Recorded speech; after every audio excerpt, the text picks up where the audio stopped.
Purihin natin ang ating Panginoon. May mga katanungan naman tayo na dapat sagutin. Ito ang kanyang tanong. Totoo ba ang Biblia? Kung totoo ang Biblia, bakit tao ang nagsulat? Okay, no, atin sagutin.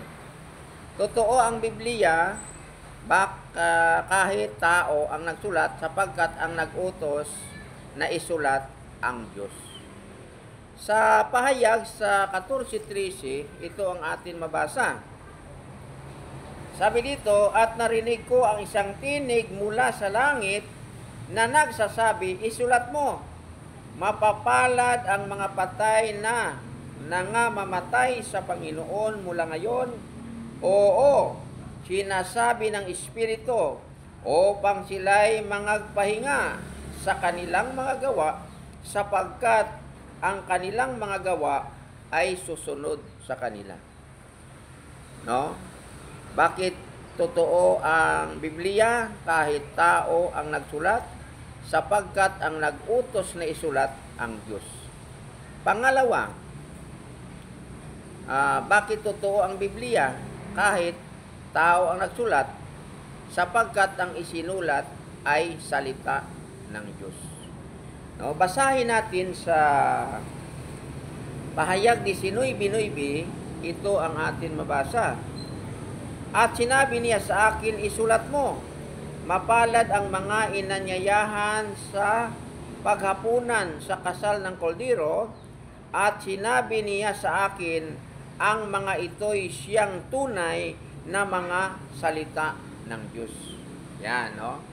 Pangalawa, bakit totoo ang Biblia kahit tao ang nagsulat? Sapagkat ang isinulat ay tunay na mga salita ng Diyos. Pangatlo, bakit totoo ang Biblia kahit tao ang nagsulat? Sapagkat ang mga taong na nagsulat ay inudyukan ng Espiritu Santo. Atin basahin, no, sa ikalawang Pedro sa 1:20 hanggang sa 21. Na maalaman mo na ito, na alinmang hula sa kasulatan ay hindi nagbuhat sa sariling pagpapaliwanag, sapagkat hindi sa kalooban ng tao dumating ang hula kailanman, kundi ang mga tao ay nagsalita buhat sa Diyos na nangaudyukan ng Espiritu Santo. No?